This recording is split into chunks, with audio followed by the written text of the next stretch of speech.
Praise the Lord. கர்த்தர் நல்லவர், கர்த்தர் நல்லவர், கர்த்தர் நல்லவர். ஆண்டவருடைய நாமத்துக்கு மகிமையும் கிருபையும் தயவும் உண்டாவதாக.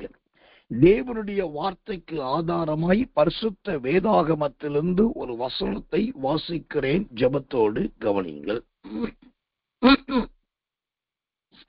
அப்போஸ்தலனாகிய பவுல் ரோமருக்கு எழுதின நிருபம் 3ஆம் அதிகாரம் 4வது வசனம். ரோமர் 3:4. அப்படி ஆக்க மாட்டாது, நீர் உம்முடைய வசனங்களில் நீதிபரராய் விளங்கவும், உம்முடைய நியாயம் விசாரிக்கப்படும் போது வெற்றி அடையவும் இப்படி ஆயிற்று என்று எழுதியிருக்கிறபடி தேவனே சத்தியபரர் என்றும் எந்த மனுஷனும் பொய்யன் என்றும் சொல்வோமாக. தேவனே சத்தியபரர் என்றும் எந்த மனுஷனும் பொய்யன் என்றும் சொல்வோமாக. ஆண்டவருடைய நாமத்துக்கு மகிமையும் கிருபையும் தயவும் உண்டாவதாக. இந்த ரோமர் புஸ்தகம் 3ஆம் அதிகாரம் 4வது வசனத்தை வாசிக்கும் போது அதன் இறுதி பகுதி இவ்விதமாய் சொல்லுகிறது, தேவனே சத்தியபரர் என்று சொல்லி. அப்படியானால் கர்த்தர் நல்லவர், தேவன் சத்தியபரர் என்று சொன்னால், அந்த சத்தியபரர் என்பது எதை காண்பிக்கிறதா இருக்கிறது? இந்த சத்தியபரர் என்கிற வார்த்தைக்கு இன்னொரு மாற்று வார்த்தையும் உண்டு. அதாவது சத்தியபரர் என்கிற பெயருக்கு இன்னொரு அழகான மாற்று பெயரும் உண்டு. அந்த சத்தியபரருக்கு நேர் சோத்திரம் இன்னொரு அருமையான மாற்று பெயர் என்னன்னா நீதிபரர் என்று அதனுடைய பெயராய் இருக்கிறது. சத்தியபரர் என்பதற்கு ஏதுவான இன்னொரு பெயர் நீதிபரர். யோபுவின் புஸ்தகம் 37ஆம் அதிகாரம் 23வது வசனம், சங்கீதங்களின் புஸ்தகம் 119ஆம் சங்கீதம் 137வது வசனம், நீதிமொழிகள் புஸ்தகம் 21ஆம் அதிகாரம் 12வது வசனம். இப்படி நான் சொல்லிக்கொண்டே போகலாம். இங்கெல்லாம் பார்த்தால் நீதிபரர் என்கிற வார்த்தையை பார்க்கலாம். முதலாவது இந்த ரோமர் புஸ்தகம் 3ஆம் அதிகாரம் 4வது வசனம் சொல்லுகிறபடி அவர் நீதிபரர் என்பது தான் இங்கு கவனிக்கப்பட வேண்டிய முக்கியமான ஒரு நாமமாய் ஒரு பெயராய் இருக்கிறது. அப்படியானால் இந்த நீதிபரர் என்பது எதை குறிக்கிறதா இருக்கிறது? இந்த நீதிபரரை குறித்து வேதம் சொல்லுகிற காரியம் என்ன? தேவனுடைய நாமத்துக்கு மகிமையும் கிருபையும் தயவும் உண்டாவதாக. மன்னிக்கணும், இந்த சத்தியபரர் என்பதை நாம் கவனிக்க வேண்டிய ஒன்றாயிருக்கிறது. இந்த சத்தியபரர் என்பது கர்த்தர் நல்லவை எதை காண்பிக்கிறதா இருக்கிறது? அதை குறித்து வேதத்திலிருந்து ஒரு வசனத்தை உங்களுக்கு வாசிக்கும்படி கர்த்தருக்குள் பிரயாசப்படுகிறேன். தேவனுடைய நாமத்துக்கு மகிமையும் கிருபையும் தயவும் உண்டாவதாக. சங்கீதங்களின் புஸ்தகம் 31ஆம் சங்கீதம் 5வது வசனம். சங்கீதம் 31:5, உமது கையில் என் ஆவியை ஒப்புவிக்கிறேன், சத்தியபரனாகிய கர்த்தாவே நீர் என்னை மீட்டுக் கொள்ளுவீர். சத்தியபரனாகிய கர்த்தாவே நீர் என்னை மீட்டுக் கொள்ளுவீர். ஆம், சத்தியபரர் என்று சொன்னால் அவர் சத்தியம் நிறைந்த ஆண்டவர், சத்தியம் நிறைந்த கர்த்தர், சத்தியமுள்ள தேவன் என்பது நம்முடைய புரிதலா இருக்கிறது. ஆனால் நம்முடைய சுய புரிதலுக்கு அப்பாற்பட்டு வேதம் இன்னொரு விளக்கம் சொல்வது, சத்தியபரர் என்று சொன்னால் அவர் நம்மை மீட்டுக் கொள்ளுகிறவர் என்று அர்த்தம். தேவனுடைய நாமத்துக்கு மகிமையும் கிருபையும் தயவும் உண்டாவதாக. உலகத்துல எத்தனையோ தெய்வங்கள் தேவர்கள் உண்டு. அதிலே மனுஷனை மீட்டுக் கொள்ளுகிற அல்லது மீட்டுக் கொண்ட அல்லது மீட்டுக் கொள்ள போகிற அந்த தேவன், அந்த தெய்வம் யார் என்று கேட்டால் அது ஆண்டவராகி இயேசு கிறிஸ்து என்று சொல்லி, நல்ல மெய்கிறிஸ்தவன் மாத்திரம் கிடையாது, இந்த உலகத்தின் வரலாறும் அதைத்தான் சொல்லுகிறது. ஏனென்றால் நம்முடைய தேவன் நம்மை மீட்டுக் கொள்ளுகிற தேவன். இந்த இடத்துல ஒரு ஓமையை நான் உதாரணத்தை சொல்லிதான் ஆக வேண்டும். என்னுடைய தாய் பயங்கரமான ஒரு தெய்வ பக்தி நிறைந்தவர்கள். அவங்க பலவிதமான தெய்வங்களை நமஸ்கரிக்கிறவர்களாய் இருந்தார்கள். என்னுடைய மூத்த சகோதரி அக்கா கிருஷ்ணவேணி, அவளும் பயங்கரமான தெய்வ பக்தி உள்ளவர்கள். ஆனா இவங்க இவ்வளவு விதமான தெய்வ பக்தி உள்ளவர்களாய் இருந்தும் அவர்களை மீட்டுக் கொள்வதற்கு அங்கு எந்த விதமான மீட்பும் நடக்கல. ஆனா நான் ஒரு நாள் சுதந்திரம் மோசமானவனாகவும் தர்க்கிப்பு செய்கிறவனாகவும் அந்நியனாகவும் விரோதம் நடப்பிக்கிறவனாய் இருந்தேன். அந்த நாட்களில் இயேசு என்னை சந்தித்தார். இயேசு என்னை சந்தித்ததுதான் தாமதம். நிறைய காரியத்திலிருந்து ஆண்டவர் என்னை மீட்டுக் கொண்டார். நிறைய புகைப்பிடிக்கிற பழக்கம், நிறைய ரவுடிசம் பண்ணுகிற சிநேகிதரோடு வைக்கிற நெருக்கம், அப்புறம் தேவையில்லாத ரவுடிசம் பண்ணுகிற பயங்கரமான முரட்டாட்டம், உலகத்தின் பொருட்கள் மீது இருக்கிறதான பயங்கர பற்று, ஆசை, இப்படி நிறைய சொல்லலாம். இது எல்லாவற்றிலும் இருந்து அந்த ஆண்டவர் என்னை மீட்டுக் கொண்டார். உங்களையும் மீட்டுக் கொண்டார், என்னையும் மீட்டுக் கொண்டார், நிறைய பேரை மீட்டுக் கொண்டிருக்கிறார். ஆனா இதுல என்ன ஒரு வித்தியாசம்னா, உங்களை மீட்டுக் கொண்டதற்கும் என்னை மீட்டுக் கொண்டதற்கும் ஒரு வித்தியாசம். என்ன வித்தியாசம்னா, எல்லாரையும் மீட்டுக் கொள்ளுகிற தேவன் என்னை மீட்டுக் கொண்டு விட்டுடல. இங்க ஆண்டவருக்கு இருக்கிற எத்தனையோ ஆயிரக்கணக்கான பேர்ல ஒன்று சத்தியபரர் என்கிற பெயர். அதே போல அவர் சத்தியபரர், அதனால் மீட்டுக் கொண்டார். மீட்டுக் கொண்டுட்டு விட்டுடல, அந்த சத்தியத்தை போதிக்கிறவனாகவும் ஆண்டவர் என்னை மாற்றி, சத்தியத்தை கற்றுக் கொடுக்கிறவனாகவும் ஆண்டவர் என்னை மாற்றி. அதனால்தான் சொன்னேன், எல்லாருக்கும் கிடைத்த மீட்பு என்பது வேறு, இந்த ஏழையும் சிறுமையும் எளிமையுமான எனக்கு கிடைத்த மீட்பு என்பது வேறு. மீட்பு மாத்திரம் கிடைக்கவில்லை, அவர் ஒரு சத்தியபரர். அவர் சத்தியபரனாகிய தேவன்.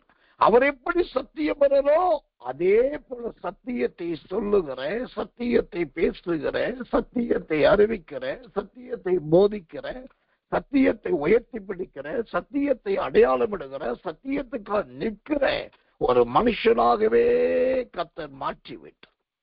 இந்த காரியத்துல நான் கர்த்தருக்கு 1 கோடி அல்ல 100 கோடி நன்றிகள் சொன்னாலும் போதாது. ஏனென்றால் எனக்கும் சத்தியத்துக்கும் ஏணி வைத்தாலும் எட்டாது. சத்தியமாவது என்ன என்று பிலாத்து கேட்டதை போல நானும் சத்தியம்னா என்னன்னு கேட்டவன் தான். பைபிள் சொல்லுங்க, ஒத்துக்கிறேன். அது என்ன சத்தியம், அது ஒரு பெரிய ஆழமா, அதுல ஏதாவது இருக்குதா அப்படின்னு வாக்குவாதம் பண்ணினவன். சத்தியத்தின் ஆழம் தெரியாதவன், சத்தியத்தை குறித்து ஒன்றுமே தெரியாதவன் தான் நான். அந்த ஆழமும் ஒன்றுமே தெரியாத என்னை தான் ஆண்டவர் அழைத்து இன்றைக்கு சத்தியத்தின் ஒரு சாட்சியாக ஒரு ஊழியக்காரனை கர்த்தர் மாற்றி இருக்கிறார். அதற்கு காரணம் அந்த தேவன் சத்தியவர். இதைத்தான் நான் உங்களிடத்தில் சொல்லுகிறேன், உங்களிடத்தில் கேட்டுக்கொள்ளுகிறேன்.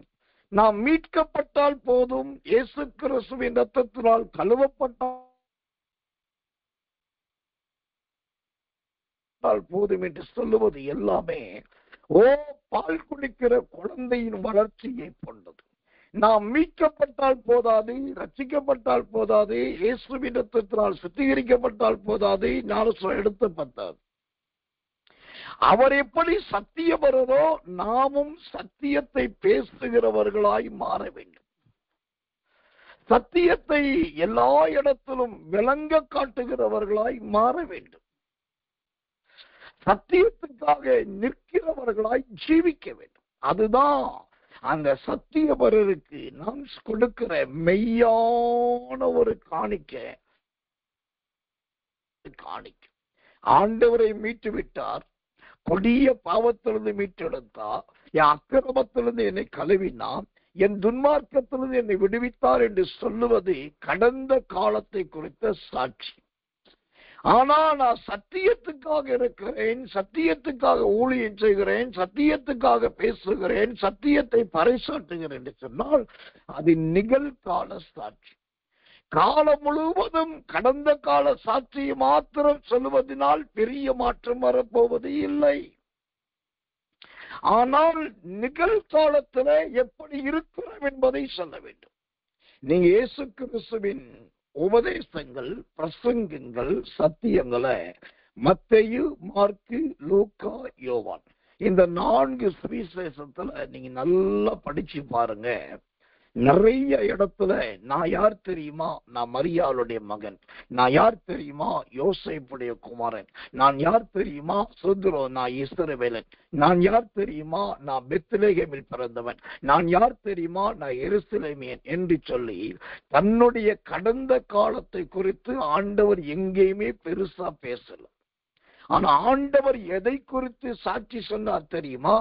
170%, 75% ஆண்டவர் சொன்னது எல்லாமே இதோ ஒன்று உபத்திரவத்தின் காலம் வருகிறது, இரண்டாவது இதோ சுதந்திரம் இயேசு என்னுடைய வருகை வரப்போகிறது, இதோ மூன்றாவது கடைசி காலம் வருகிறது. அப்போ அடுத்த 1 வருஷத்துக்குள்ள அவர் மரிக்க போவதை சொல்லிக் கொண்டிருக்கிறார். அடுத்த கொஞ்சம் வருஷத்துக்குள்ள கர்த்தர் நல்லவே கடைசி காலம் என்கிற உபத்திரவ காலம் வரப்போவதை சொல்லிக் கொண்டிருக்கிறார். அதற்கடுத்த வருகை வரப்போவதை சொல்லுகிறார். அப்ப ஆண்டவர் பேசினதெல்லாம் பாருங்க, தனக்கு முன்னாடி இருக்கிற எதிர்காலத்தை குறித்துதான் பேசினாரே தவிர பிற்போக்குத்தனமாக பின்னால் நடந்து முடிந்ததை, எப்போதோ நடந்ததை சொல்லிக்கொண்டே இருக்கவில்லை. இதை இன்றைக்கு பெந்தைக்கோஸ்து சபைகளிலே, ஆவிக்குரிய சபைகளிலே, தேறின இடங்களிலே சொல்லிக் கொடுப்பது கிடையாது. இன்னைக்கு என்ன சொல்றாங்க? நீ என்ன ரட்சிக்கப்பட்டாய் அதை சொல், எப்படி ரட்சிக்கப்பட்டீர்கள் அதை சொல்லுங்கள், எந்த விதத்தில் மனம் திரும்பினீர்கள் அதை சொல்லுங்கள், ஆண்டவரை எப்படி ஏற்றுக்கொண்டீர்கள் அதை சொல்லுங்கள், கிறிஸ்து எப்படி சந்தித்தார் அதை சொல்லுங்கள். அது நல்லதுதான். ஆவியானவர் சொல்லி கர்த்தர் வெளிப்படுத்தி நீ இதை சொல்லி இது மூலமா தொடரப்படுவேன்னு சொன்னீங்கன்னா, அப்போஸ்தலனாகிய பவுல் அப்போஸ்தலர் 9ஆம் அதிகாரத்தில் நடந்த சம்பவத்தை இன்னும் 17ஆம் அதிகாரத்தில் பல இடத்துல சொல்றார். அது சில இடத்துல அவர் விவரிக்கிறார். அதே மாதிரி சில இடத்துல சொல்லலாம்.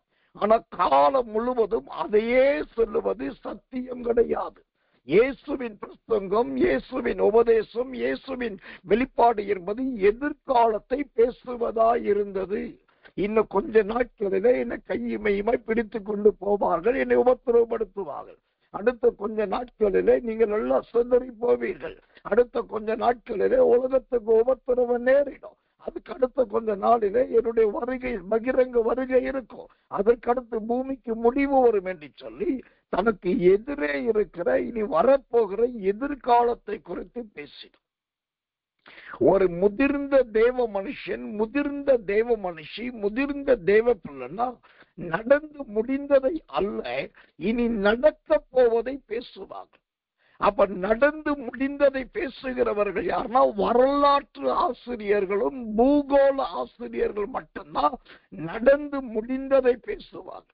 ஆனால் சுதந்திரம் ஞானிகளும் விஞ்ஞானிகளையும் நீங்க நல்லா கவனிச்சு பார்த்தீங்கன்னா நடந்து முடிந்ததை பேசுவது அவர்கள் வாழ்க்கையா இருக்காது, இனி நடக்க போவதை பேசுகிறவர்களா இருப்பாங்க. இப்பயே தெரிந்து கொள்ளுங்க, உங்க ஆவிக்குரிய முதிர்ச்சி என்பது வரலாற்று பேராசிரியர்களை போல இருக்கிறதா அல்லது ஞானிகள் விஞ்ஞானிகளை போல இருக்கிறதா என்பதை கவனியுங்கள். கர்த்தர் நல்லவன். மோசையின் உபதேசத்தை எடுத்து பார்த்தீங்கன்னா பெரும்பாலான சத்தியம் அது வரலாற்று சார்ந்ததா இருக்கும். நீங்க எகிப்தில இருந்தீங்க, நான் கொன்னவாயா இருந்தேன், நான் வந்தேன், பார்வோன்ட்ட பேசினேன், அவரை கூப்பிட்டு வந்தேன், யோர்தானை பிளந்தேன், அப்புறம் செங்கடலை கணக்க வைத்தேன், அப்புறம் இப்படிலாம் வந்தோம், இப்படி வர இடத்துல இங்க காதேஸ் பர்னயாவுல தங்குனீங்க, இந்த சீனா மலையில போய் ஜோம் பண்ணேன்னு சொல்லி மோசே பேசுவது எல்லாமே கடந்த சரித்திரமாய் இருந்தது, முடிந்த கதையாய் இருந்தது. பழமையை சொல்லுகிறவராகவே மோசையின் சத்தியங்கள், அவருடைய உபமானங்கள் எல்லாம் காணப்பட்டது. ஆனால் மோசையின் அதே ஊழியத்தை செய்த ஆண்டவரோ கர்த்தர் அவர் காதேஸ் பர்னேயாவை பத்தி பேசல. கர்த்தர் நல்லவன் மற்ற காரியங்களை குறித்து அல்ல, அவர் எதிர்காலத்தை குறித்து பேசினார். ராஜ்யங்களை குறித்து மோசே பேசினது ஜெயித்து முடித்த 32 ராஜாக்களை குறித்து பேசினார். இயேசு பேசினது உலகத்தின் ராஜ்யங்களை குறித்து பேசினார். ராஜாவை குறித்து பேசுவது சத்தியமா, ராஜ்யங்களை குறித்து பேசுவது சத்தியமா என்பதை கொஞ்சம் உயிர்ந்து ஆய்ந்து நிதானித்து பாருங்கள். கர்த்தருடைய நாமத்துக்கு மகிமை உண்டாவதாக. மோசே பேசினது ஜனங்களுடைய முறுமுறுப்பை செய்த தவறை மாத்திரமே சொல்லிக் கொண்டு வந்தார். ஆனா இயேசு பேசினது பரலோக ராஜ்யம், மனம் திரும்புங்கள், இதோ பரலோக ராஜ்யம் சமீபமா இருக்கிறது, பரலோக ராஜ்யத்தை பேசினார். இதுதான் மனுஷன் பேசுவதற்கும் தேவன் பேசுவதற்கும் உள்ள வித்தியாசம். அப்ப சத்தியபரர் என்று சொன்னால் அவர் சத்தியத்தை பேசுகிறவர் மாத்திரமல்ல, சத்தியத்தின்படி தம்முடைய ஜனங்களை மீட்டுக் கொள்ளுகிறவர். யாரை மீட்டுக் கொள்ளுகிறாரோ அவர்களை நல்ல போதிக்கிறவர்களாக, உபதேசிக்கிறவர்களாக, பிரசங்கிக்கிறவர்களாக, பாடத்தை கற்றுக் கொடுக்கிறவர்களாக, ஆசிரியர்களாக, பேராசிரியர்களாக, ஞானிகளாக, விஞ்ஞானிகளாய் மாற்றுவதுதான் இந்த சத்தியபரருடைய வேலை. ஒரு சத்தியம் என்றால் இப்படிதான் இருக்க வேண்டும். கர்த்தருடைய நாமத்துக்கு மகிமை உண்டாவதா. சாமுவேல் தீர்க்கதரிசி எடுத்துக் கொள்ளுங்கள், ஏலியை எடுத்துக் கொள்ளுங்கள். ஏலி பார்த்தீங்கன்னா அவன் கொள்ளிச்சத்துக்குள்ள குதிரை ஓட்டின மாதிரி தன்னை குறித்து, தன் மகனை குறித்து, அங்க இருக்கிற ஷீலோவை குறித்து, அப்புறம் ஓப்புனி பெனகாசை குறித்து, மருமகளை குறித்து, அந்த தேவாலயத்துல இருக்கிறது குறித்துதான் இந்த ஏலியுடைய வார்த்தைகள் எல்லாம் இருந்தது. ஏலிக்கு என்ன தெரியும்? இந்த தேதியில அன்னாள் வருவான், இந்த தேதியில பெனிநாள் வருவான், இந்த தேதியில எல்கானா வருவான், இந்த தேதியில பண்டிகை நடக்கும், அந்த தேதியில ஆசாரியத்துவம் பண்ணணும், இந்த நாளில இதை செய்யணும் சொல்லி அது மட்டும்தான் தெரியும். ஆனா சாமுவேலுடைய ஊழியம் அப்படி அல்ல. ஆண்டவர் சாமுவேல்கிட்ட வந்து பேசுனதோ, சாமுவேல் ஏலிகிட்ட வந்து பேசுனது, 2 டிஸ்கஷன் எடுத்து பார்த்தீங்கன்னா எல்லாமே எதிர்காலம் சார்ந்ததா இருந்தது. ஆண்டவர் சாமுவேல்கிட்ட சொல்லும் போது, சாமுவேலே, நான் ஏலிக்கும் ஏலி குடும்பத்துக்கும் அவர் பிள்ளைகளுக்கும் இனி வருகிற நாட்களில் இதையெல்லாம் செய்ய போகிறேன், நீ இதை மனதில் வைத்துக்கொள். சாமுவேல் வந்து ஏலிட்ட பேசும்போது ஆண்டவர் இப்படிலாம் சொன்னாரு, இது நடக்க போகிறது என்று சொன்னது மாத்திரமல்லாமல், ஆண்டவர் எப்படி சாமுவேல்கிட்ட எதிர்காலத்தை பேசினாரோ, சாமுவேலும் தன்னிடத்தில் வந்த மனிதர்களிடத்தில் எதிர்காலத்தை தான் பேசினாரே தவிர கடந்த காலத்தை குறித்து அல்ல.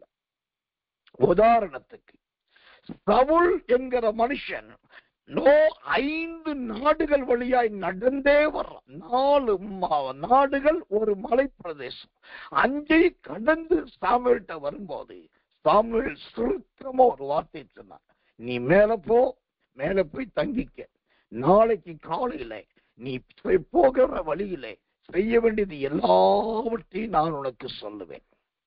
அதே போல் சாமுவேலும் வேலைக்காரனும் மேலே போய் தங்கினாங்க.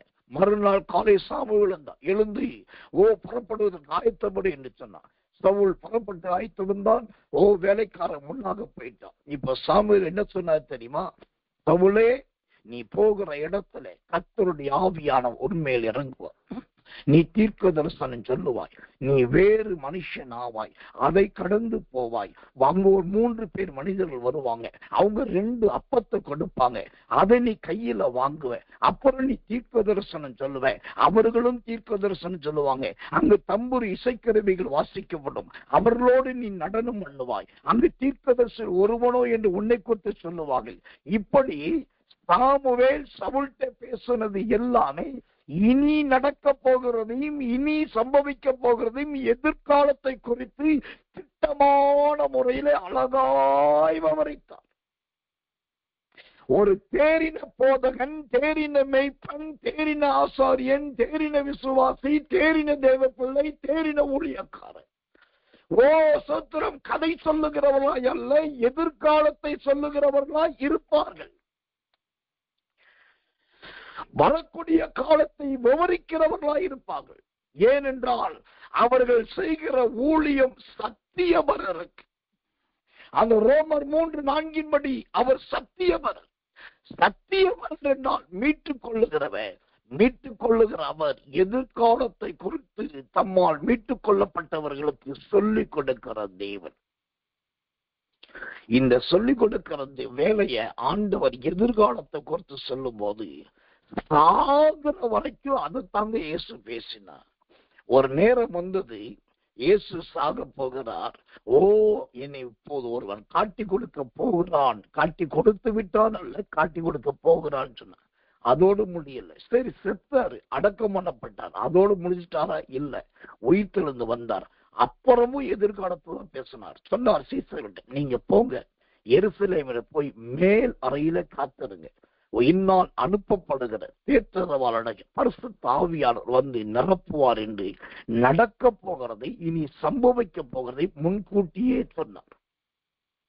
இப்ப ஆண்டோடைய பேச்செல்லாம் பாருங்க, அவர் சத்தியபரர் என்பதற்கு அந்த சத்தியத்தை நிலைநாட்டுவதாகவே இருந்தது. ஓ, எல்லாரையும் சத்தியவான்களாய் உருவாக்குவதாகவே இருந்தது. அந்த சத்தியத்தை தூக்கி பிடிக்கிறதாகவே இருந்தது. எனக்கன்பான தேவ பிள்ளைகளே, இன்னைக்கு சத்தியபரர் என்கிற பெயரை சொல்லுகிறவர்கள் நிறைய பேர் உண்டு. ஆனா சத்தியபரர் என்பதற்கான சத்தியத்தை தெரியாதவர்கள் தான் நிறைய பேர் உண்டு. ஆனால் வருத்தத்தோடு சொல்லுகிறேன், சத்தியபரர் என்பதற்கான அந்த ஞான அர்த்தம் விளங்காதவர்கள் இன்றைக்கு தெரிந்து கொள்ளுங்கள். சத்தியபரர் என்று சொன்னால், ஓ, அவர் நம்மை மீட்டுக் கொள்ளுகிறவர்களை ஆண்டவர் தம்முடைய ஊழியக்காரனும் தேவ மனுஷனும் பரிசுத்தவானும் பரிசுத்தவாட்டியும் தீர்க்கதரிசியும் ஞானியும் விஞ்ஞானிகளுமாய் மாற்றுகிறவர் தான் இந்த சத்தியபரர். கர்த்தருடைய நாமத்துக்கு மகிமை, கிருபை, தயை, மாட்சிமை உண்டாவதாக. இப்போ இந்த சத்தியபரரை குறித்து அதே வசனம் என்ன சொல்லுகிறது? ரோமர் 3:4, அப்படி ஆக்க மாட்டாது, நீர் உம்முடைய வசனங்களில் நீதிபரராய் விளங்கவும். அல்லேலூயா. நான் ஏற்கனவே சொன்னேன், இந்த சத்தியபரர் என்பதற்கு இன்னொரு நாம சங்கீர்த்தனம் உண்டு, இன்னொரு நாமம், இணை நாமம் உண்டு. சத்தியபரர் என்று சொன்னால் அது நீதிபரர் என்று சொன்ன. கர்த்தருடைய நாமத்துக்கு மகிமை, கிருபை, தயை உண்டாவதாம்.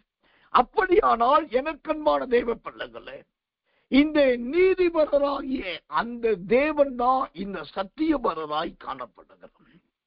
இந்த நீதிபரர் என்றால் யாரையா? நீதிபரர் என்கிறவர் எப்படிப்பட்டவர்? ஓ, கர்த்தர் நல்லவே. நீதிபரரை குறித்து நாம் அறிய வேண்டுமானால் நிறைய வெளிப்பாடுகள், நிறைய விளக்கங்கள் இருக்கிறது. அதில் எனக்கு ரொம்ப பிடிச்ச ஒரு காரியத்தை சொல்றேன் பாருங்க. நீதிபரர் என்றால் என்ன அர்த்தமா? கர்த்தர் நல்லவே. ஓ, சங்கீதங்களின் புஸ்தகம் 119 சங்கீதம் 137 வசனம். சங்கீதம் 119 137.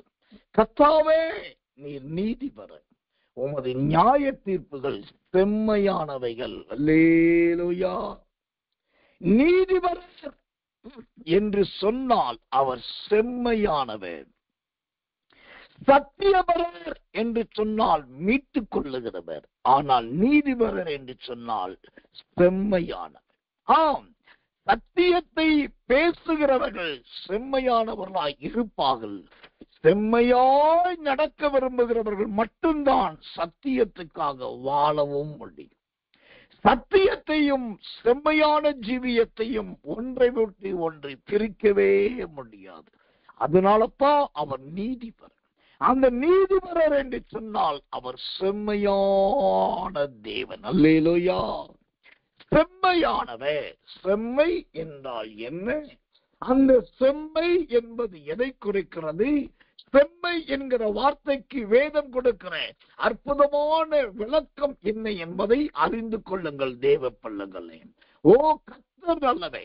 செம்மை என்பதற்கு வேதத்திலே ஒரு அற்புதமான வசனத்தை உங்களுக்கு வாசிக்கிறேன், கவனியுங்கள். கர்த்தர் நல்லவர், கர்த்தர் நல்லவர். உபாகமத்தின் புஸ்தகம் 6ஆம் அதிகாரம் 19வது வசனம். உபாகமம் 6:19. கர்த்தர் தாம் சொன்னபடி உங்களுடைய சத்துருக்களை எல்லாம் உமது முகத்துக்கு முன்பாக துரத்தி விடுகிறதற்கும் நீர் கர்த்தருடைய பார்வைக்கு செம்மையும் நன்மையுமாய் இருக்கிறதை செய்வாயாக. அல்லேலூயா. செம்மை என்றால் என்ன அர்த்தமா? கர்த்தருடைய பார்வைக்கு ஏற்றதை எதை செய்யறோமோ அது எல்லாம் செம்மை. இரண்டாவது, ஆண்டவருக்கு பிடிச்சபடி எந்த அளவுக்கு நன்மை செய்யறோமோ அது எல்லாம் செம்மை.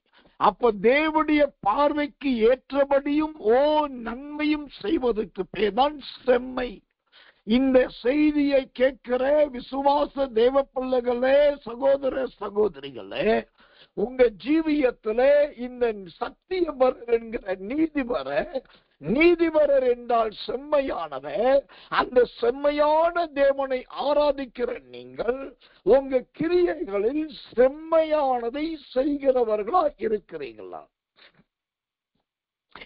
செம்மையானதை நடப்பிக்கிறவரா இருக்கிறீங்களா? யார் கர்த்தர் நீதிபரர் என்பதை போல செம்மையானதை செய்து செம்மையானதின்படி நடக்கிறார்களோ அவர்கள் வாழ்க்கையிலே அவர்கள் நன்மை செய்கிறவர்களாய் இருப்பார்கள். அடிச்சு போட்டாலும் தீமை செய்ய அவர்களுக்கு வராது. அவர்களை கொடுமைப்படுத்தினாலும் தீங்கு செய்ய தீவிரிக்க மாட்டார்கள். ஏனென்றால் அவர்களுக்குள் அந்த தேவன் ஒரு புறத்திலே சத்தியபரராயிருக்கிறார், மறுபுறத்திலே நீதிபரராயிருக்கிறார். அவர் சத்தியபரரும் நீதிபரராய் இருக்கிறது மாத்திரமல்ல, ஒரு புறத்திலே மீட்டுக் கொள்ளுகிறவராயிருக்கிறார், மறுபுறத்திலே செம்மையானவராயிருக்கிறார். அவர் மீட்டுக் கொள்ளுகிறவரும் செம்மையானவருமாயிருக்கிறபடினால் இந்த மனுஷனால் இந்த மனுஷியால் பாவம் செய்ய முடியாது, யாருக்கும் கெடுதல் செய்ய முடியாது, ஒருவருக்கும் தீங்கு செய்ய முடியாது. அவர்களுக்கு அப்படி செய்ய வேண்டும் என்கிற எண்ணமும் வராது. ஏனென்றால் அவர்களுக்குள் வாசம் பண்ணுகிறவர் சத்தியபரராகிய நீதிபரர். அந்த நீதிபரர் இருக்கிறபடினால் செம்மையானதை செய்வதற்கு தான் இவங்களுக்கு புத்தியே வருமே ஒழிய குறுக்கு வழி வராது. நல்ல காரியமா இருக்கிறதுனால பேரை சொல்றேன். இந்தியாவின் மிகப்பெரிய சபைகள் ஒன்று அப்போஸ்தல கிறிஸ்தவ சபை. இப்போ ஏஜி அப்படின்றாங்க, அசம்பிளி ஆஃப் காட்ன்றாங்க, என்னென்னமோ சபையில சொல்றாங்க. ஆனா ஒட்டுமொத்த இந்தியாவிலும் ஒரு காலத்துல மிகப்பெரிய சபையா இருந்தது ACA என்று சொல்லக்கூடிய apostolic Christian assembly of God. அந்த சர்ச் தான். அதோடைய ஃபவுண்டர் பாஸ்டர் M. சுந்தரம் இருந்தாங்க. M. சுந்தரத்துக்கு அப்புறம் பாஸ்டர் சாம் சுந்தரம் அவங்க அதனுடைய தலைமை போதகராய் வந்தார். அதற்கு ஆயிரக்கணக்கான கிளைகள் உண்டு, பல்லாயிரக்கணக்கான ஊழியக்காரர்கள். இந்த சாம் சுந்தரம் என்கிற தலைமை போதகர் ஒரு நாள் வாலிபர்கள் மத்தியிலே ஒரு பிரசங்கம் பண்ணினார். வாலிபர்கள் மத்தியில பிரசங்கம் பண்ணி பரிசுத்தாவிக்காக போதித்துக் கொண்டிருக்கும் போது அவர் தன் வாழ்க்கையில ஒரு சம்பவத்தை சொன்னார். என்னன்னா, அவர் சென்னையில பட்டாபிராம் பக்கத்தில் இருக்கிற இந்து கல்லூரியில தான் படிச்சிருக்காரு. அப்போ அவரு பிரசவாக்கத்திலிருந்து கிளம்பி பட்டாபிராமுக்கு வந்து அந்த இந்து காலேஜுக்கு போகும்போது ரயில்வே ஸ்டேஷன்ல இருந்து அந்த காலேஜுக்கு போறதுக்கு வழியில இடையில ரயில்வே கிராசிங் இருக்குது, ரயில்வே தண்டவாளம் இருக்கு. எல்லா ஸ்டூடெண்ட்டுமே பெரும்பாலும் ட்ரெயின் விட்டு இறங்கி அந்த ரயில்வே தண்டவாளத்தை தாண்டி தான் ஜம்ப் பண்ணியோ இல்லாட்டி வேகமா ஓடியோ கிராஸ் பண்ணி போவாங்க. ஆனா இவர் என்ன பண்ணுவாரா, ட்ரெயினை விட்டு இறங்கிட்டு அந்த தண்டவாளத்திலேயே ரொம்ப தூரம் நடந்து போய் அப்புறம் அங்க ஒரு ஓவர் பிரிட்ஜ் இருக்குது, அந்த பிரிட்ஜில் ஏறி பாலத்துல ஏறி அதுக்கப்புறம் அந்த பாலத்துல இறங்கி அப்புறமா காலேஜுக்கு போவார். அப்ப நிறைய பேரு சிரிப்பாங்களாம். உடம்பு செத்தவன், சத்து கெட்டவன், அப்புறம் ரொம்ப யோக்கிய பெரிய உத்தமனை காட்டுறான், நாங்கெல்லாம் இப்படி வர்றோம், ஒரு நிமிஷத்துல போறதை விட்டுட்டு இவன் மட்டும் ஏறிட்டு போறான், இவன் மட்டும் சுத்திக்கிட்டு வர்றான், இவன் அங்க பாலத்தில் ஏறிதான் வருவான், அங்க பாரு வேற யாரு பாலத்தில் கிடையாது, இவன் ஒருத்தன் தான் வந்துட்டு இருக்கான், பயங்கரமா கண்ட்ரோல் பண்ணுவாங்க. ஆனா இவர் அதை எதுவுமே காதுல போட்டுக்கிறது கிடையாது. எல்லாரும் தவுறாங்க, தாவுறாங்க, குதிக்கிறாங்க, ஓடுறாங்க, கிராஸ் பண்ணிட்டு ஒரு 1 மினிட்ல அந்த இடத்தை தாண்டி ஜாலியா டீமா போறாங்க. இவர் பாஸ்டர் சாம் சுந்தரம் மட்டும் ரொம்ப தூரம் பிளாட்ஃபார்ம் போய் திரும்ப பாலத்தை ஏறி அங்க பெரிய நடந்து திரும்ப கீழே இறங்கி அவர் போவார். அப்போ அந்த அபிஷேக கூட்டத்தில் நடத்தும் போது அவர் சொன்ன உதாரணம் என்னன்னா, எல்லாரும் அந்த பக்கம் போனாங்க, நானும் அப்படி போயிருக்கலாம். நானும் வாலிபன் தான், நானும் காலேஜ் தான் படிச்சேன், என்னைய மட்டும் யாரும் பிடிக்க போறது கிடையாது. அன்னைக்கு நான் ஜிப்பா வெட்டிலாம் போடல, நான் பேண்ட் ஷர்ட் தான் போட்டிருந்தேன். நானும் போயிருக்கலாம்.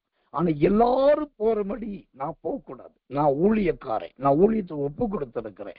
ஆண்டவரை என்னை தேர்ந்தெடுத்திருக்காரு, என்னைக்கு இருந்தாலும் ஊழியம் செய்ய போறேன். அப்ப இந்த வாலிப வயசுலயே என் நடவடிக்கை செம்மையா இருக்கணும்னு நான் விரும்பினேன். அப்போ நான் சுத்தி போய் நடப்பாதையில போய் பாலத்துல ஏறி ரொம்ப தூரம் நடந்து பாலத்துல இறங்குறது கஷ்டமான காரியம்தான். ஆனா கர்த்தர் அதைத்தானே விரும்புறாரு. குறுக்கு வழியில போகக்கூடாது, செம்மையானதை செய்தான்னு விரும்புறாரு. அன்னைக்கு நான் அதை செம்மையா செஞ்சேன். எல்லாரும் கிண்டல் பண்ணாங்க, இது பண்ணல. ஆனா என் கூட படிச்ச, என்னோடு இருந்த, கேலி பண்ண, கிண்டல் பண்ண யாருமே இன்னைக்கு இல்லை. இருக்கிற சிலரும் கூலி தொழிலாளியும் வேலை பார்க்கிறவர்கள் என்னவோ பண்ணிட்டு இருக்காங்க. ஆனா தேவன் அந்த 7 வயதிலே செம்மையாய் நடந்த என்னை பார்த்து இன்னைக்கு போதகர்களுக்கெல்லாம் போதகனாய், மெய்ப்பனுக்கெல்லாம் மெய்ப்பனாய், ஜனங்களுக்கெல்லாம் தகப்பனாய் மாற்றி இருக்கிறார். இதே தான் வாலிபர்களாகி நீங்களும் செய்யணும். பரிசுத்தாவி பெறணும்னா சும்மா கையத்தட்டுனா பரிசுத்தாவி வராது. ஊழியக்காரன் வந்து தலையில கையிச்சு டிங்கிரி பிங்கிரி அங்கிரி பிக்கிரி அக்கரி பக்குரின்னு சொன்னா அந்நிய பாஷை வராது. பரிசுத்தாவி பெறணும்னா முதலாவது இருதயம் செம்மையா மாறணும், அப்பதான் பரிசுத்தாவி கிடைக்கும் சொல்லி அழுத்தம் திருத்தமா அந்த சத்தியத்தை போதித்தார். இப்ப பாருங்க, ஒரு மனுஷன் ஊழியத்துக்கு வருவதற்கு முன்பாகவே அந்த தேவ மனிதனாகிய பரிசுத்தவானாகிய சாம் சுந்தரத்தை கர்த்தர் தேர்ந்தெடுத்தார். என்னைக்கு தேவனால் தேர்ந்தெடுக்கப்பட்டாரோ அன்னைக்கே அவருடைய இருதயத்துல செம்மையானபடி வாழணும் என்கிற ஒரு ஒழுக்கம், தனக்குத்தானே நியமித்துக் கொள்ளுகிற ஒரு சுய கட்டுப்பாடு, எந்த அவமானத்தை தாங்கக்கூடிய ஒரு சகிப்புத்தன்மை வந்துருச்சு. அதனாலதான் அவர் மிகப்பெரிய ஸ்தாபனத்துக்கு தலைவனும் தகப்பனுமா இருந்து தேவராஜ்யத்தை அடைஞ்சார். இன்னைக்கு நிறைய பேருடைய வாழ்க்கையில இந்த ஒரு சகிப்புத்தன்மை இல்லை, இந்த ஒரு ஒழுக்கத்தின் முன்மாதிரி இல்லை, செம்மையாய் நடக்கணும் என்கிற அறிவும் இல்லை. அப்படி நடந்தா தேவையில்லாத கேலி, தேவையில்லாத கிண்டல், காரணமில்லாத அசிங்கப்படணுமே சொல்லி மனிதர்களுக்கு முன்பாக நல்ல பேர் எடுக்க விரும்புகிறாங்களே தவிர, இன்னைக்கு செம்மையா நடந்தா நாளைக்கு தேவனை உயர்த்துவாருங்கிற அந்த வெளிப்பாடு நிறைய பேருடைய கண்களுக்கு மறைக்கப்பட்டு இருக்கிறது. ஆனால் எனக்கன்பான தேவ பிள்ளைகளே, சத்தியபரராகி அந்த தேவன் நீதிபரராகவும் இருக்கிறார். அந்த நீதிபரராக இருக்கிற தேவன் செம்மையானதை செய்கிறவரும் செம்மையானதை செய்கிறவர்களை விரும்புகிற தேவனுமாய் இருக்கிறார். நான் சொல்றேன், இன்னைக்கு உங்க ஜீவியம் கஷ்டமாதாங்க இருக்கும். இதுல இன்னும் நான் ஓப்பனா பேசணும்னா, இப்படிப்பட்ட சத்தியம், இப்படிப்பட்ட உபதேசத்தை கேட்கறதுக்கே காது வலிக்கும். ஏன்னா ஜோக்கு கிடையாது, நிறைய கதை கிடையாது, ஊர்ல நடந்த சம்பவம் கிடையாது, நிறைய சூத்திரம் ஆசாபாசம் கிடையாது, வெறும் வசனமும் வெளிப்பாடும் சத்தியமும் தான் வந்துட்டு இருக்கு. இதுவே கடினமா தான் இருக்கும். இது நீங்க கேட்கிறவங்க மட்டும் இல்ல, ஒவ்வொரு சின்ன சின்ன சின்ன சின்னதுல அழகா உங்க செம்மையானதை நடப்பிச்சு காட்டுங்க. வீட்டுல வேலை பார்க்கறீங்களா, முடிஞ்ச உடனே எல்லாத்தையும் எடுத்து ஓரம் ஒதுக்கி அழகா தொடச்சி நீட்டா வச்சு பாருங்க, அது ஒரு செம்மையானது. வெளியில போயிட்டு வர்றீங்களா, காலில் இருக்க செருப்ப சோத்திர வடக்குக்கு தெற்குக்கு தூக்கி எரியாதீங்க, ஒரு ஓரமா அழகா அடுக்கி வச்சு பாருங்க, அது ஒரு செம்மையானதுதான். கை வீட்டுல பைபிள் இருக்கா, பாட்டு புத்தகம் இருக்குதா, நல்லா தொடச்சி எடுத்து நீட்டா ஓரமா அழகா அடுக்கி வச்சு பாருங்க, அது ஒரு செம்மையானதுதான். யாராவது வீட்டுக்கு வர்றாங்களா, சோத்திர மெலித்தா தீவு ஆதிவாசிகள் மாதிரி பாதி வஸ்திரத்தோட, அந்தமான் ஜெருவா மாதிரி காவஸ்திரத்தோட இருக்காதீங்க. யாராவது வர்றாங்கன்னா நல்ல தலையை செய்வி பவுடரை போட்டு முகத்தை கழுவி நல்ல துணியை போட்டு வர்றவங்களை சிரித்த முகத்தோடு வரவேற்று வந்த உடனே கொடிக்கு ஒரு செம்பு நிறைய தண்ணி கொடுத்து அன்பா உட்கார வச்சு பிரைஸ் எல்லாம் கர்த்தர் நல்லவர் எப்படி இருக்கு சிரித்த முகத்தோடு கேட்டு பாருங்க. இதெல்லாம் ஒரு செம்மை. இதெல்லாம் கர்த்தர் பார்க்கிறார். இந்த சின்ன சின்ன சின்ன சின்ன சின்ன சின்ன காரியத்துல நீங்க செம்மையானதை செய்ய பழகிட்டீங்கன்னா ஆண்டவர் உங்களை பெரிய பெரிய பெரிய பெரிய பெரிய பெரிய மனிதர்களுக்குள்ளாக உயர்த்திக்கிட்டே போவார். ஆனா இன்னைக்கு இருக்கிற கிறிஸ்தவ உலகம் என்ன கத்து கொடுக்குது? தானியேலை போல உயர்த்தப்படணும் ஜெபம் பண்ணுங்க, தாவீதை போல ராஜாவாகணும் ஜெபம் பண்ணுங்க, நல்ல தொழில் அதிபராகணும் ஜெபம் பண்ணுங்க, கர்த்தர் ஆக்குவாரு இந்த உலகம் கத்து கொடுக்குது. அப்படி ஜெபிச்ச மட்டும் நம்ம வந்துட மாட்டோம். நம்முடைய நடவடிக்கையை பார்த்து அதுக்கு ஏற்றபடிதான் கர்த்தர் நம்மை உயர்த்துவார். அப்போ சத்தியபரர் என்கிறவர் நீதிபரராயும் இருக்கிறார். சத்தியபரர் என்றால் நம்மை மீட்டுக் கொள்ளுகிறவர், கிறிஸ்துவுக்குள் கொண்டு வருகிறவர், தேவனுடைய மனுஷியாய் மாற்றுகிறவர். அவர் நீதிபரர் என்று சொன்னால் செம்மையானதை செய்கிறவர், நம்மை செம்மையானதை செய்ய வைக்கிறவர். அந்த செம்மையானதை செய்தால் அதற்கேற்ற ஒரு அபிஷேகத்தை கொடுத்து அவருடைய தேவ மனுஷனா அவருடைய தேவ மனுஷியா ஆண்டவர் மாற்றிடுவார். இந்த செம்மை என்பதற்கு இன்னொரு அழகான வசனத்தை வேதத்திலிருந்து உங்களுக்கு வாசிக்கிறேன். ஜெபத்தோடு கவனிங்கள். தேவனுடைய நாமத்துக்கு மகிமையும் கிருபையும் தயவும் உண்டாவதாக.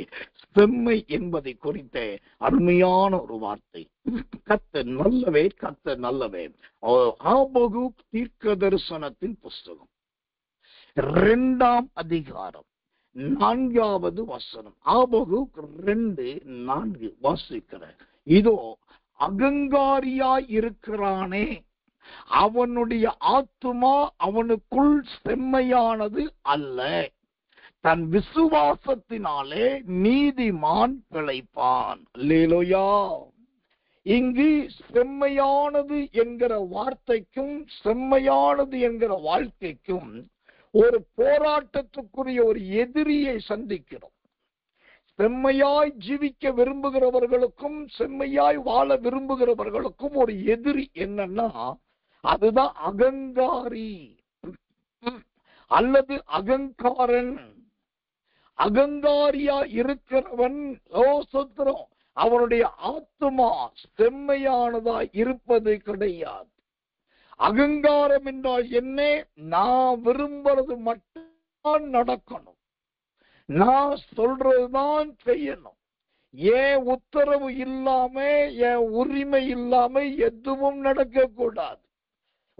எல்லாரும் எனக்கு கீழே இருக்கணும், எல்லாரும் எனக்கு அடிப்பணி என்னும், எல்லாரும் தாழ்ந்த இடத்துல இருக்கணும், அவங்களுக்கு முன்னாடி நான் தான் மேலே இருக்கணும். இதுதான் அகங்காரம். அது மாத்திரமல்ல, இந்த அகங்காரம் பிடித்தவர்களுக்கு இருக்கிற ஒரு வியாதி இருக்கு. அகங்காரக்காரர்களுக்கு இருக்கிற வியாதி என்ன தெரியுமா? அடிக்கடி கோபப்படுறது, எதை எடுத்தாலும் கோபம். சோத்திரம், நீ சரி கிடையாது, நீ கீழ்ப்படிது கிடையாது, நீ ஒழுக்கம் கட்டவன், நீ எதுவும் எனக்கு இணங்குவது கிடையாது, அதை செய்யறது கிடையாது, எப்ப பார்த்தாலும் ஒரு கோபம். ஆனா நல்ல இதெல்லாம் எதற்கு எதிரானது? செம்மையான ஜீவியத்துக்கு எதிரானது. ஆனா அதே வசனம் சொல்லுகிறது, ஆபகுக் 2:4 சொல்லுகிறது, விசுவாசத்தினால் நீதிமான் பிழைப்பான். அப்ப அகங்காரமும் அகங்கார தன்மையும் நம்மை விட்டு அகற்றப்பட வேண்டும். விசுவாசமும் நீதிமானுக்குரிய ஜீவியமும் நம்மில் வர வேண்டும். அப்பதான் அந்த நீதிபரராகிய செம்மையானவருடைய அந்த செம்மையான வாழ்க்கை நம்முடைய வாழ்க்கையாய் மாற முடியும். அல்லேலூயா. எனக்கன்பான தேவ பிள்ளைகளே, அப்ப இந்த நீதிபரராகிய தேவன் இன்றைக்கு உங்க வாழ்க்கையில நீதியோடு கூடிய தேவனா இருக்கிறாரா என்பதை பாருங்கள். அந்த நீதிபரராகிய தேவனுடைய கர்த்தர் நல்லவே, நல்ல தன்மை, நல்ல ஜீவியம் உங்களிடத்தில் இருக்கிறதா என்பதை பாருங்கள். கர்த்தருடைய நாமத்துக்கு மகிமை உண்டாவதாக. ஒரு வசனத்தை வாசிக்கிற நீதிபரரை குறித்து லூக்காவின் புஸ்தகம் 7ஆம் அதிகாரம் 29வது வசனம். லூக்கா 7:29. யோவானுடைய உபதேசத்தை கேட்ட ஆயக்காரர் முதலான சகல ஜனங்களும் அவனாலே ஞானஸ்நானம் பெற்று தேவன் நீதிபரர் என்று அறிக்கையிட்டார்கள். அல்லேலூயா. விசுவாச சகோதரர்களே, சகோதரிகளே, விசேஷமாய் ஊழியக்காரர்களே, தயவாய் கவனிங்கள். இங்கு ஒரு தலைகீழ் சத்தியத்தை பார்க்கிறோம். அது என்னையா தலைகீழ் சத்தியம்? அந்த லூக்கா 7ஆம் அதிகாரம் 29ஆம் வசனம் சொல்லுது, உபதேசம் பண்ணினது யோவான் ஸ்நானகன், அங்கு பிரசங்கம் பண்ணினது யோவான் ஸ்நானகன், ஞானஸ்நானம் கொடுத்தது யோவான் ஸ்நானகன், நிறைய பேரை மனம் திரும்புதல் நடத்தினது யோவான் ஸ்நானகன். ஆனா அந்த உபதேசத்தையும் கேட்டுட்டு பிரசங்கத்தையும் கேட்டுட்டு அந்த வருஷம் ஞானஸ்நானம் வாங்கிட்டு ஜனங்க என்ன சொல்றாங்க பாருங்க, தேவன் நீதிபரர் என்று அறிக்கையிட்டார்கள். அல்லேலூயா. எனக்கு பிரசங்கம் பண்ண யோவான் நீதிபரர்னு சொல்லல, எனக்கு உபதேசம் பண்ணின யோவான் நீதிபரர்னு சொல்லல, எனக்கு ஞானஸ்நானம் கொடுத்த அந்த யோவான் நீதிபரர் சொல்ல, செய்ததெல்லாம் யோவான்.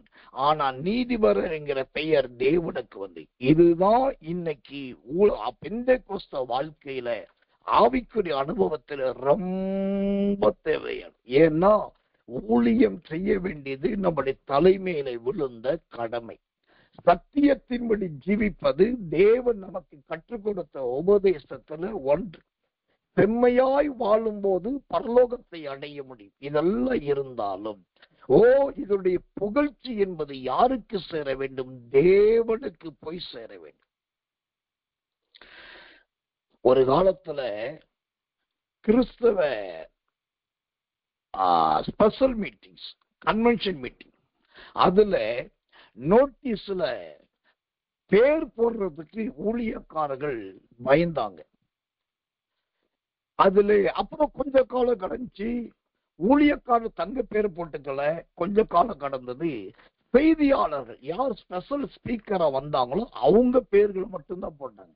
நான் என் பேரை போடலையே, வர்ற ஒரு பேர் தானே போட்டேன், அது ஒண்ணு தப்பு இல்லைன்னு சொல்லி அழைக்கப்பட்ட ஊழியக்காரர்கள் கன்வென்ஷன் பசங்க அவங்க பேரை மட்டும்தான் போட்டாங்க. அடுத்து கொஞ்ச நாள் ஆனது, செய்தியாளர் பேருக்கு கீழே தன்னுடைய பெயரை போட ஆரம்பிச்சாங்க. அப்புறம் கொஞ்சம் காலம் கடந்தது, செய்தியாளருடைய போட்டோ போட ஆரம்பிச்சாங்க.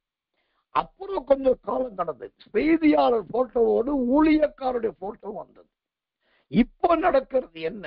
ஊழிய செய்தியாளர் பேரு, ஊழியக்காரர் பேரு, கூட விசுவாசிகளோட 10 பேருடைய பதவிகளோட பேரு எல்லாம் போட்டி இப்படியே கழுத தேஞ்சி கட்டெருமான கதையா. இப்போ வர்ற நோட்டீஸ் எல்லாம், மீட்டிங் நோட்டீஸ், ஸ்பெஷல் நோட்டீஸ் எல்லாம் நீங்க பாத்தீங்கன்னா கணவனும் மனைவியும் கட்டி பிடிச்ச மாதிரி போட்டோக்கள் வருது. ஒருத்தருக்கு ஒருத்தர் முத்தம் கொடுக்கிற மாதிரி போட்டோ வருது. கீழே பரிசுத்தாவின் கூட்டம் போடுறாங்க. கம்யூனியன் சர்வீஸ், திருவிருந்து ஆராதனை சொல்லிட்டு ஒருத்தருக்கு ஒருத்தர் கட்டி பிடிச்சிட்டு போட்டோ போட்டு நோட்டீஸ் போடுறாங்க. அப்புறம் ஸ்பெஷல் மீட்டிங் போடுறாங்க. என்னென்னமோ நடக்குது. இங்க எல்லாம் பாத்தீங்கன்னா ஊழியம் இவர்கள் செய்கிறார்களோ இல்லையோ அந்த மகிமை அவர்களுக்கே செலுத்த வைக்கிறார்கள். ஆனா வேதம் கற்றுக் கொடுக்கிறது என்ன?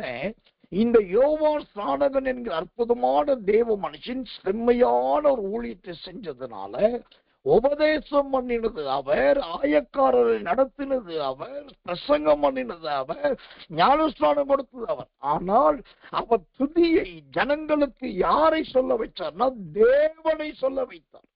தேவன் நீதிபரர் என்று ஜனங்கள் அறிக்கையிட்டார்கள், தன்னை குறித்து அல்ல.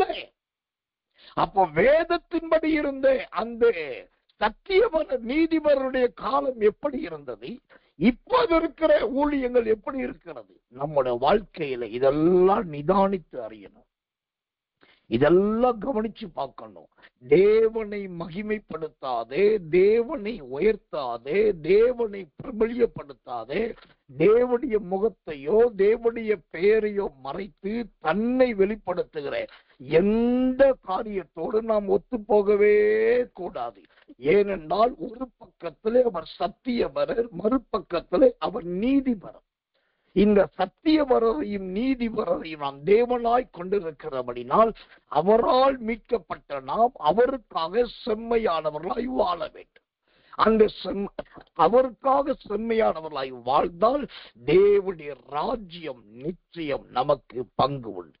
தேவனுடைய ராஜ்யத்திலே நித்திய கிருபை நமக்கு உண்டு.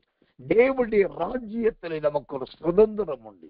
எனக்கன்பான தேவ பிள்ளைகளே, இந்த ரோமர் 3ஆம் அதிகாரம் 4வது வசனத்தின்படி அவர் சத்தியபரர் என்கிறவர் நீதிபரராயும் வெளிப்பட்டார். அந்த நீதிபரருடைய கிரியைகளைத்தான் கர்த்தர் விரும்புகிறார். எனக்கு என்ன ஆசைனா, நம்முடைய ஜனங்கள் அந்த நீதிபரருடைய பிள்ளைகளாய் இருக்க வேண்டும். நம்முடைய ஜனங்கள் அவசரம் செம்மையாய் நடக்கிறவர்களாய் இருக்க வேண்டும். நம்முடைய ஜனங்கள் சத்தியபரனாகிய கர்த்தருடைய குமாரனும் குமாரத்தியுமாயிருந்து அவரால் மீட்டுக் கொள்ளப்பட்டு அவருக்காகவே ஒப்பு கொடுத்தவர்களான ஜனங்கள் மாற வேண்டும். நீங்களும் அந்த சத்தியபரரும் நீதிபரருமாகிய அந்த தேவனுக்கு உகந்த பாத்திரமாய் மாற வேண்டும்.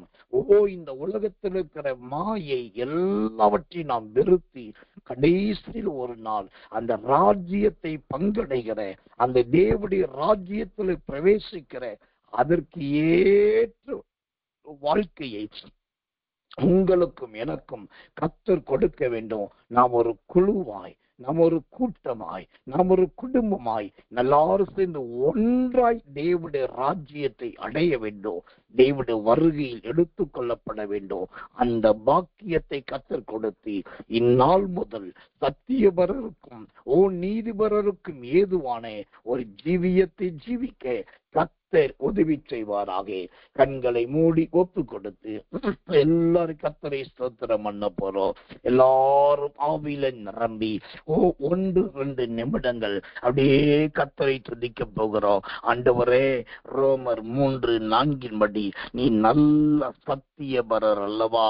அந்த சத்தியபரர் என்று சொன்னா நீ நீதிபரர் அல்லவா? அந்த சத்தியபரரும் நீதிபரருமாகிய உம்முடைய நல்ல நற்கனிகள், உம்முடைய நல்ல கிருபைகள் எங்களை நிரப்பட்டும் ஐயா. இந்த கடைசி காலத்துல மீட்டுக் கொள்வதை குறித்த சத்தியங்கள் இல்லை ஆண்டவரே. செம்மையாய் ஜீவிப்பதை குறித்த சத்தியங்கள் இல்லை ஆண்டவரே. ஆனாலும் எங்களை மீட்டுக் கொண்டு இப்படி செம்மையை குறித்த சத்தியத்தை நீ பேசி வருகிறதற்காக உமக்கு ஸ்தோத்திரம்.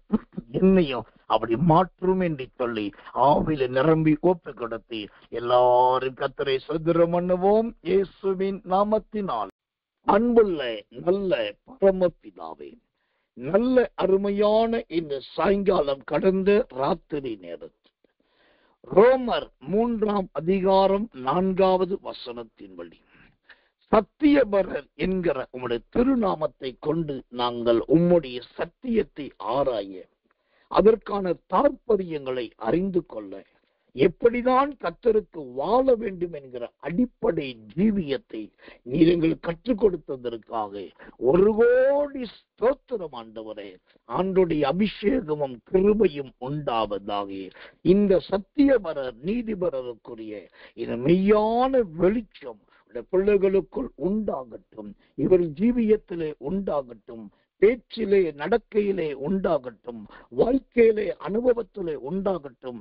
எல்லாவற்றிலும் சத்தியத்தையும் நீதியும் வெளிப்படுத்துகிற குமாரனும் குமாரத்தியுமாய் மாற்றிவிடும். தாழ்த்தி ஒப்பு வைக்கிறோம். இந்த வார்த்தை ஒன்றும் கீழே விழாமல் அப்படியே உடைய ஜனங்களுக்கு நடந்தேறுவதாக. இயேசுவின் ரத்தம் ஜெயம். இயேசுவின் நாமத்தில் ஜெபிக்கிறோம். ஜெபம் கேளும் ஜீவனுள்ள நல்ல பிதாவே.